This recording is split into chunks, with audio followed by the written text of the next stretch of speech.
हैं, कुछ क्रिटिकल हैं, उनकी पूरी देखरेख हो रही है और जो बेस्ट पॉसिबल मेडिकल हेल्प उनको मिल सकती है वो लोग यहाँ मुहैया करा रहे हैं। और रोड पर क्योंकि वो हादसा, क्योंकि इसमें ऑयल टैंकर इन्वॉल्व था, इतनी आग लगी और बड़ा एक भीषण हादसा हुआ, मुझे लगता है कि इससे हम सब बहुत दुखी हैं। लेकिन मैं चाहूँगा कि इस पर हम लोग जांच अवश्य करें, किन कारणों से इतना बड़ा हादसा हुआ। अगर वहाँ पर ट्रैफिक नियम की बात है, रोड कंस्ट्रक्शन की बात है, इनकम्प्लीट कंस्ट्रक्शन की बात है, या हाईवे पे जिस प्रकार की सावधानी बरतनी चाहिए हमने नहीं बरती है, उसका अध्ययन करना पड़ेगा। क्योंकि जैसे आबादी बढ़ रही है, यातायात के साधन बढ़ रहे हैं, उसी तरह हमारे एक्सीडेंट्स बढ़ रहे हैं। और एक्सीडेंट्स न सिर्फ राजस्थान में, पूरे देश में बढ़ रहे हैं। लेकिन सरकारों को इस पर बहुत गंभीरता से ध्यान देना पड़ेगा कि हम सेफ्टी नॉर्म्स को हम फॉलो कर रहे हैं कि नहीं कर रहे हैं। अभी कुछ अखबार में मैंने पढ़ रहा था कि कुछ कमियां हैं, शायद उसमें पुलिस डिपार्टमेंट है या परिवहन डिपार्टमेंट है, कहीं पे हम लोग सड़कें खोल देते हैं इनकम्प्लीट काम पर, कहीं फ्लाईओवर पूरे बनते नहीं हैं। और वो जो जंक्शन है वहाँ हमेशा ही बहुत महीनों से जाम लगता था, कई बार मैं भी जाम में फंसा हूँ। लेकिन इस प्रकार का हादसा होगा कल्पना नहीं करी थी। इसलिए आने वाले समय में अगर हमें ऐसी घटनाओं से बचना है तो बहुत सावधानी बरतनी पड़ेगी, न सिर्फ सरकार को लेकिन जो लोग भी हैं, हम लोग भी जो सड़कों पे चलते हैं थोड़ी सावधानी से काम करें। क्योंकि जिस प्रकार आग लगी है, लोगों की मौत, मैं देखकर बड़ा मन खराब हुआ। क्योंकि 70% 80% बर्न्स लोगों को हैं जो अभी आईसीयू भर्ती हैं और बहुतों की मौत हुई है। मैं बड़ा दुख हम सब लोगों को, उम्मीद करता हूं कि ऐसी घटना कभी ना हो। मृतकों के लिए सरकार से कोई विशेष मांग नहीं, सरकार ने, जहां मेरी जानकारी, सरकार ने कुछ आर्थिक मदद लोगों को दी है और भी अगर जरूरत पड़े तो सरकार को करना चाहिए, ना सिर्फ राज्य सरकार को लेकिन केंद्र सरकार को भी। क्योंकि ये अधिकांश जो लोग थे वो बहुत साधन संपन्न नहीं थे और वर्किंग क्लास के लोग थे, तो उनकी जितनी सहायता हो सकती है करनी चाहिए, सरकार को भी, हम सब लोगों को करनी चाहिए।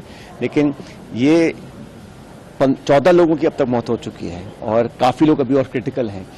कितने और बच पाएंगे ये डॉक्टर साहब नहीं बता पा रहे हैं। लेकिन किसको मानते हैं? देखो, इसमें जांच करनी चाहिए कि इसमें कौन जिम्मेदार है, वाहन चालक है या लापरवाही हुई है, कहीं ओवरसाइट हुई है, कहीं सेफ्टी नॉर्म्स का उल्लंघन लोगों ने किया है, कौन लोग इन्वॉल्व थे, इस पर तो जांच पूरी होनी चाहिए।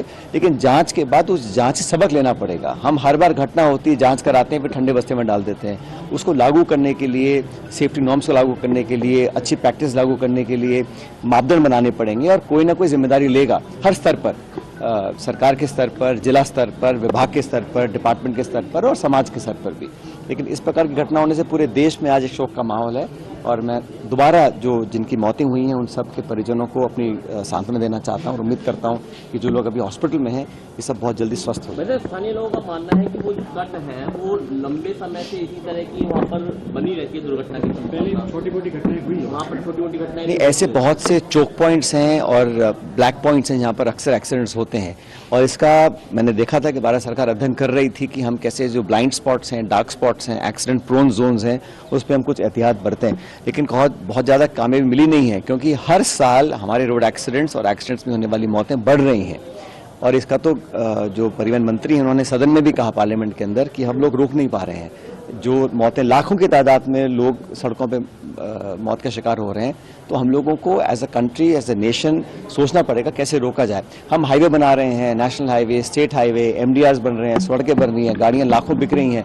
लेकिन जिस लापरवाही से हम लोग अपना जीवन बिता रहे हैं वो मुझे लगता है आने वाले समय के लिए ठीक नहीं है। लेकिन इतना बड़ा अगर हादसा हुआ है तो इसमें निश्चित रूप से एक ट्रांसपेरेंट, निष्पक्ष इंक्वायरी हो, सिर्फ दोष डालने के लिए नहीं, सबक लेने के लिए।